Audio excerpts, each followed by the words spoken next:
ओम श्री परमात्मने नमः। अज्ञातवास। महाभारत में एक प्रसंग आता है जब धर्मराज युधिष्ठिर ने विराट के दरबार में पहुंचकर कहा, हे राजन, मैं व्याघ्रपाद गोत्र में उत्पन्न हुआ हूँ तथा मेरा नाम कंक है। मैं द्यूत विद्या अर्थात जुआ खेलने में निपुण हूँ। आपकी सेवा करने की कामना लेकर उपस्थित हुआ हूँ। धर्मराज अपना सर्वस्व हार बैठे थे। कंक बनकर यही खेल वह राजा विराट को सिखाने लगे।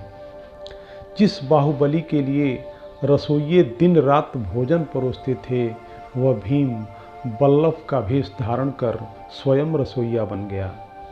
नकुल और सहदेव पशुओं की देखरेख करने लगे और दासियों से घिरी रहने वाली महारानी द्रौपदी स्वयं एक दासी सैरंध्री बन गई और वह धनुर्धर, उस युग का सबसे आकर्षक युवक, वह महाबली योद्धा, वह द्रोण का सबसे प्रिय शिष्य, वह पुरुष जिसके धनुष की प्रत्यज्या पर बाण चढ़ते ही युद्ध का निर्णय हो जाता था, वह अर्जुन, पौरुष का प्रतीक अर्जुन, नायकों का महानायक अर्जुन एक नपुंसक बन गया।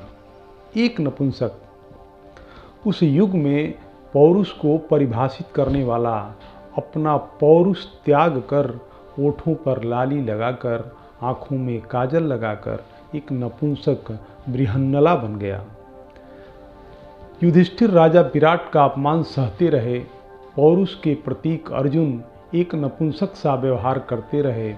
नकुल और सहदेव पशुओं की देख रेख करते रहे और भीम रसोई में पकवान पकाते रहे।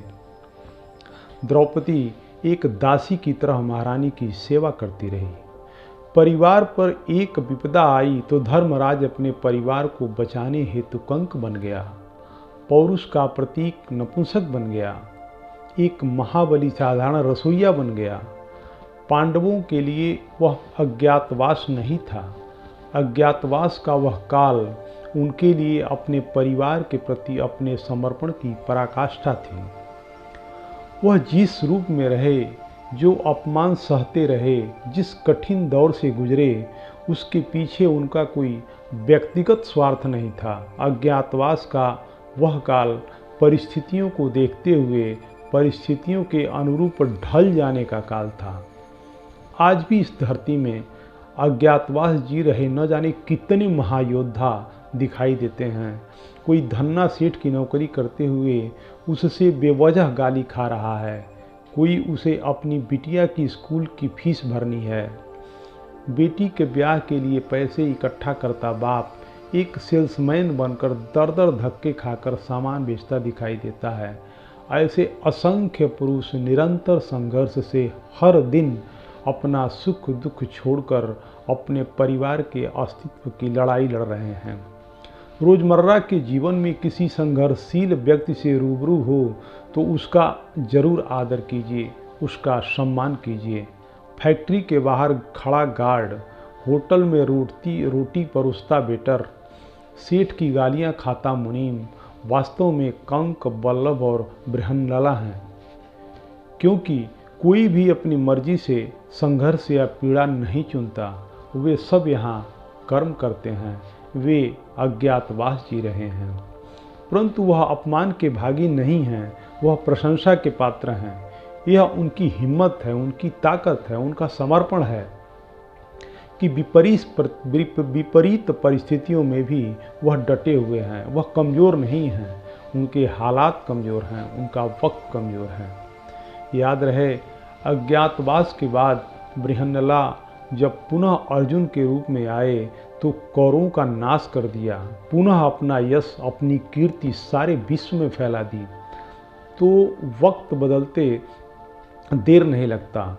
इसलिए जिसका वक्त खराब चल रहा हो उसका उपहास और अनादर कदापि न करें, उसका सम्मान करें और साथ दें। क्योंकि एक दिन संघर्षशील, कर्मठ, ईमानदारी से प्रयास करने वाला का अज्ञातवास अवश्य समाप्त होगा।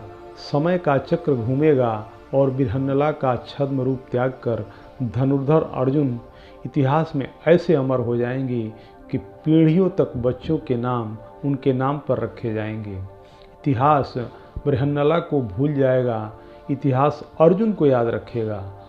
हर संघर्षशील, लग्नशील, कर्मठ व्यक्ति में बृहन्नला को मत देखिए, कंक को मत देखिए, बल्लभ को मत देखिए।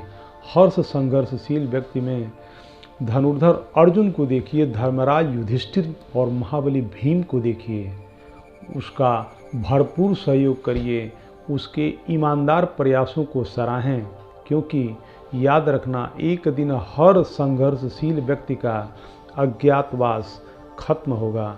यही नियति है, यही समय का चक्र है और यही महाभारत की सीख है।